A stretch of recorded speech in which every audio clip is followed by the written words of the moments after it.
کبھی کسی بندے کو اتنا تنگ نہ کرنا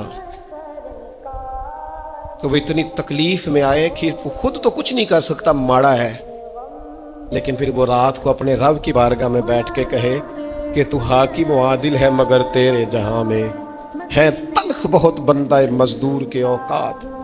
پھر ایسا نہ ہو غریب ہے، ماڑا ہے، خود تو کچھ نہیں کر سکا، پھر اللہ کی بارگاہ میں تیری شکایت کرے۔ ایسا نہ کرنا۔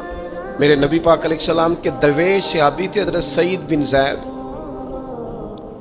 رضی اللہ تعالیٰ عنہ، فقیر فاقہ مست، حضرت عمر رضی اللہ تعالیٰ عنہ کے قریبیوں میں سے تھے۔ ایک عورت نے الزام لگا دیا زمین کے قبضے کا۔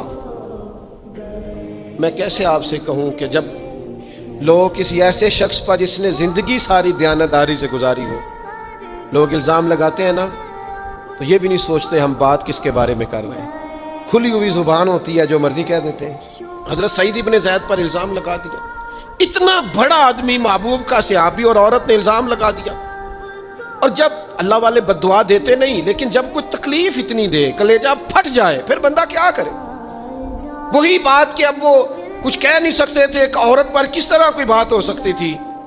دونوں ہاتھ اللہ کی بارگاہ میں اٹھائے، یہ صحیح حدیث میں موجود، دونوں ہاتھ اللہ کے حضور اٹھا کے عرض کرنے لگے، مالک اگر یہ عورت جھوٹی ہے نا تو پھر اسے اندھا کر دے اور اس کی قبر اس کے گھر میں بنا دے۔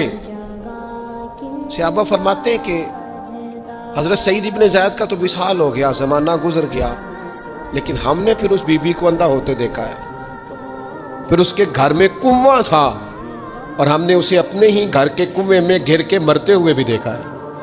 اس لیے کہ جب آپ کسی کو تکلیف دیتے ہیں، جب آپ ستاتے ہیں، جب آپ وہ بات کرتے ہیں جو اس بندے میں موجود نہیں ہے، جب آپ جھوٹ بولتے ہیں اپنے نفس کی تسکین کے لیے، جب آپ زیادتی کرتے ہیں صرف اپنی انا کے لیے، تو پھر بعضوں کا دعائے ضرر نکلتی ہے منہ سے۔